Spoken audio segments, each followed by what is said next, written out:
Greetings and salutations, Second Star Right, back with some more Raid Shadow Legends, and today I thought we'd go over some of my favorite underutilized, underrepresented, underappreciated champions in Raid. Some of the ones that I really like with that I've used.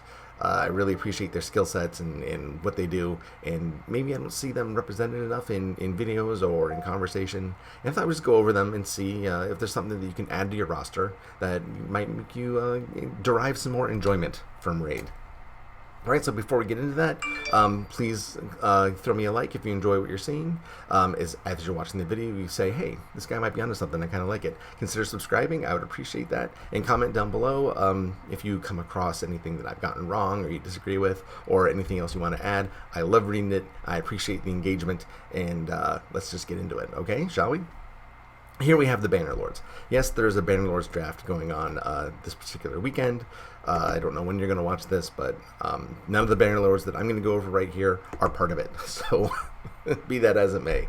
All right, I'm going to go right into the Knight Errant. Everyone kind of knows that he does a lot of damage, right? It's all part of the collective subconscious of Raid that Knight Errant is one of the best damage dealers in the game. And yet, I don't see a lot of people use him. And I don't know why, because he is absolutely fantastic. Alright, so his half sword is his A1, attacks an enemy. 30% chance of placing a leech to buff for 2 turns. And leech has also been recently buffed, so that just works out really well for a Knight Errant. And will ignore 30% of the target's defense. Ignoring defense, ignoring shields, ignoring damage mitigation is one of the best ways to deal damage in the game. He has this on an A1. That's really, really strong. Is A2, Mordhau attacks one enemy, 60% chance of placing a stun debuff for 1 turn, which sets the cooldowns on each of the champion's skills if the target is killed. He does a lot of damage, he'll probably kill the target, you're going to get your skills reset. It's pretty sweet. Alright, and then his heavy hitter, really heavy hitter, Death Warrant is A3, attacks one enemy, 60% chance of placing a 25% weaken debuff for 2 turns, but that's not the good part. The good part is damage is increased by 75% if the champion has full hit points. Okay, lifesteal gear if you have good substats, sure, but put him on a team with Vrask, put him on a team with Siphi, something that's always healing you. This guy is amazing. Knight Errant can clean house. I definitely think that for a single target damage dealer, which a lot of people shy away from, I don't know why, a lot of people focus on their AoEs, but I think that every team has a place for a single target nuker, and Knight Errant is one of the best. Alright, moving on, we will go to Halberdier. Speaking of single target nukers, as far as rares go, I haven't actually seen his damage modifiers. There's been a lot of really good work done recently in that area. I have not seen Halberdier on that list, but he is amazing. I think, I can say this, he's the best single target damage dealer of all the rares of any faction in Raid. He is absolutely amazing. We'll go over his kit. Hugh attacks one enemy, 25% chance, placing 25% weaken debuff for 2 turns, which is nice, right? His A1 isn't his specialty though. What we're going to do is go on to his A2.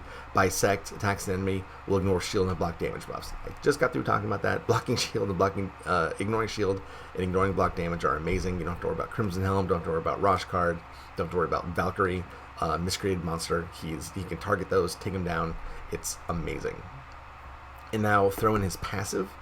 He has like a little cloud over him that gives him an increased, 30%, 40% crit damage. So he has a 40% crit damage, single person aura, like a little ray of sunshine coming from the heavens, making him deal massive damage. You can stack that. Now they're going to change the way crit damage stacks from different sources, so I don't know how it's going to be in the future. It could possibly be even better. So Halberdier is definitely someone to take out of your vault, get up to 5 stars and just wait and see what happens. He is fantastic. I'm a big fan of Halberdier. Speaking of big fans, big fan of Chevalier. Chevalier is Void. He's a Void rare, so he's a little bit harder to get, but I really also like his kit as well. And you'll see why. His A1 attacks one enemy twice with a 20% chance of repeating the attack and will ignore block damage and shield. Yeah, there's a running theme here. I love those skills that completely ruin your opponent's damage mitigation. Why not, right? If you have the ability to do so, do it, right? And while his modifiers on this aren't super high, I think it's just 1.6 times his defense, the repeating the attack, I've seen it hit 10 times. right? I'll link in the card all the champions here that I have guides on. I'll put a little card in there so you can click if you wanted to go back and check it out. Man, he's taken out Ice Golem minion just by himself with one hit of his A1. Right, it's stacked 10 times and he just wiped him out. It's awesome when that happens. It's so cool. From a rare to see that is amazing. And his Stern Rebuke attacks an enemy with a 50% chance of placing a stun debuff for 1 turn. But the good thing about this is it's actually a 7 times damage modifier, so it's 7 times your defense stat is what Stern Rebuke does. So if you don't kill it, and you have a pretty good chance that you will because it deals massive amounts of damage, you'll at least stun it. So another really good skill. You can get down to a 3-turn cooldown. Lord Protector, despite after those 2 big damage hitters with his A1 or A2, he has a protection spell on his skill on his A3. Places a 30% increased defense buff and a 7.5% continuous heal buff on all allies for 2 turns. Now, granted, it's just the low version of those, and it's on a 5 to 4 turn cooldown. But you put him in Relentless gear, he can attack wholeheartedly, wipe someone out, and then buff your team. It's really cool. Chevalier is pretty amazing. I'm a huge fan of Chevalier. Okay, now let's see, what are we going to next? I have a list of 10, but I'll probably just do 5 today, and then maybe we'll do like a part 2 at some point later. Okay, so let's go on to the Sacred Order. Okay, now I recently did a guide on this champion. She is much better than I thought she was. And here we have Hope. Okay, Hope is fantastic. You've heard me complain so much in this channel that I don't have a miscreated monster. I don't have a Madame Ceres. I want a miscreated monster for many things, but I love the AoE shielding. I have a Zelita, but miscreated monster does it just a little bit better, right? And I wanted a Madame Ceres. I have not been able to get a Madame Ceres no matter how hard I've tried. I want it so badly. I wanted that buff strip that she does. Plus she does a whole bunch of other stuff. So both Miscreated Monster and Madame Ceres are like kind of more legendary than they are epics, even though they're epics. But they're amazing. I want them. I can't get them. Hope has both those skills that I've been after. Who knew, right? Me, because I guess I don't read. Okay, but you know, you gotta imagine that there's a backstory there, right? You know, it's one warm All Hallows Eve evening, and Miscreated Monster's leaning up against a tombstone. He's got his high karate cologne on. You know, he's got gold chains. He's really bringing it. Madame Ceres, you know, she's got her Bloody Marys in the cauldron, just stirring them up. One thing leads to another, and soon enough we have baby Hope, right? She's rescued by the Sacred Order. The infant is taken away to the monastery and, you know, raised with the doctrines of the Sacred Order. So even though, you know, against her heritage and her genetics, you know, she's now part of the Sacred Order, fighting against her parents, which are in, you know, undead hordes and the Knights Revenant, and she has both their skills and uses them against evil. I don't know. Maybe I'm going crazy. Maybe I'm waxing lyrical, but so there's probably a backstory there. Regardless, Hope has some amazing skills, and so let's go over them right now. Sequester attacks an enemy, 15% chance of placing a block buff for 2 turns. You can get that up to 15, 25, 35, 50% chance. 50% chance on block buffs. Pretty good. Not a bad A1, but the real meat is in the A2 and the A3. Our A2 is called Hurtin. It's a twofer, increases the duration of all buffs on all allies by 1 turn.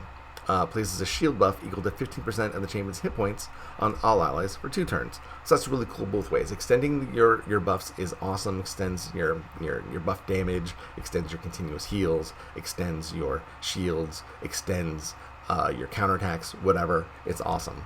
And the shield buff is equal to 15% of Hope's hit points. So she's hit point based champion. Stack her up full of hit points. You get massive shields. Shield stacks, so if you have other shields from elsewhere, you get massive amount of defense, or shield mitigation anyway. It's awesome. Alright, and then we go on to our A3. Holy Storm, 6 turn cooldown and get down to 5 turns, but that's not too bad. Attacks all enemies, 50% chance of removing all buffs. You can get that up to 75% chance. There you go. You got massive shields. You got block debuffs, and you have wiping away all of your opponent's team. So up against the Duchess Lilith and all those massive buffs that she does right away, poof, gone. Awesome. Hope is incredible in a lot of places, especially Arena, but she's a really solid champion. I think more people should probably invest in her to have her at least 6th off the bench, right? So you can get her in your team when you're looking for some damage mitigation and some buff removal. She's awesome in that regard. All right, we will do one more. We'll do one more. We'll move on to the Oberon Tribes, another champion that I used to use a lot, and then I just kind of stopped, and I don't know why, because champions have come out that will really benefit from Shatterbones. Shatterbones is, again, has a lot of fun skills, and a really, really cool and unique A1. Attacks one enemy, places a 25% increased attack buff on all allies for one turn if the attack is critical. Alright, so put them all in crit gear, and you have a 25% increased attack on all allies every single turn. Every single turn. I'll say it again, every single turn. Granted, it's the low version of attack, so maybe you'd want to, have a champion that has an AoE increase attack on everyone for, the 50%. But if you don't want to sacrifice that, maybe you don't have a really strong champion that does that, you can at least get the 25% version and get it on everybody. It's up all the time. Ultimate Gallic would really benefit from that, right? Because you kind of have to put him on a team with someone that does the buff first before he does, so that he can do his skill that triggers his HP burn. You put him in a team with Shatterbones, and you don't have to worry about it. It's up every single turn. You don't have to worry about timing. You don't have to worry about anything. You can play it on auto. It's awesome, right? Okay, so then we'll go into his A2. Hail attacks all enemies 3 times, so we have a 3-time hit AoE. The 50% chance to decrease the turn meter by 30%. 30% is pretty good for an AoE. Not bad at all. You can get that down to 4 turns too, which isn't bad.